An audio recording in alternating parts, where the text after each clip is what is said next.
ವಸತಿ ಇಲಾಖೆಯ ಪ್ರಗತಿ ಪರಿಶೀಲನಾ ಸಭೆ ಬೆಂಗಳೂರಿನಲ್ಲಿಂದು ಮುಖ್ಯಮಂತ್ರಿ ಸಿದ್ದರಾಮಯ್ಯ ನೇತೃತ್ವದಲ್ಲಿ ನಡೆಯಿತು. ಈ ವೇಳೆ ವಸತಿ ಸಚಿವ ಜಮೀರ್ ಅಹ್ಮದ್ ಖಾನ್, ಮುಖ್ಯಮಂತ್ರಿ ರಾಜಕೀಯ ಕಾರ್ಯದರ್ಶಿ ನಜೀರ್ ಅಹ್ಮದ್, ಅಪರ ಮುಖ್ಯ ಕಾರ್ಯದರ್ಶಿ ಅಂಜುಮ್ ಪರ್ವೇಜ್ ಸೇರಿದಂತೆ ವಸತಿ ಇಲಾಖೆಯ ಹಿರಿಯ ಅಧಿಕಾರಿಗಳು ಉಪಸ್ಥಿತರಿದ್ದರು.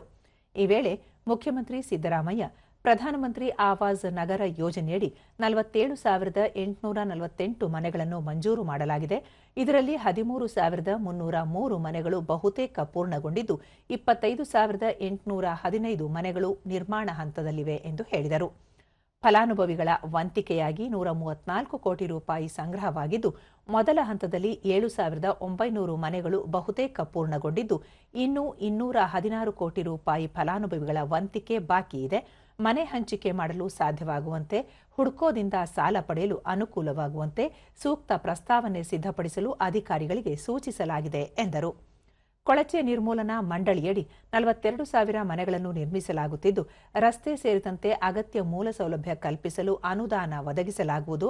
ಅಂಬೇಡ್ಕರ್ ಗ್ರಾಮೀಣ ವಸತಿ ಯೋಜನೆಗೆ 900 ಕೋಟಿ ರೂಪಾಯಿ ಅನುದಾನ ನಿಗದಿ ಮಾಡಲಾಗಿದೆ. ಈ ಯೋಜನೆಯಡಿ 94,939 ಮನೆಗಳನ್ನು ನಿರ್ಮಿಸಲಾಗುತ್ತಿದ್ದು, 56,682 ಮನೆಗಳ ನಿರ್ಮಾಣ ಕಾರ್ಯ ಪ್ರಗತಿಯಲ್ಲಿದೆ ಎಂದು ಹೇಳಿದರು. ವಿವಿಧ ವಸತಿ ಯೋಜನೆಯಡಿ ನಿರ್ಮಿಸಲಾಗುತ್ತಿರುವ ಮನೆಗಳನ್ನು ಪೂರ್ಣಗೊಳಿಸಲು ಅಗತ್ಯ ಅನುದಾನ ಹಂಚಿಕೆ ಕುರಿತಾಗಿ ಪ್ರಸ್ತಾವನೆ ಸಲ್ಲಿಸುವಂತೆ ಇದೇ ವೇಳೆ ಹಣಕಾಸು ಇಲಾಖೆಯ ಸಚಿವರಿಗೆ ಮುಖ್ಯಮಂತ್ರಿ ಸೂಚಿಸಿದರು.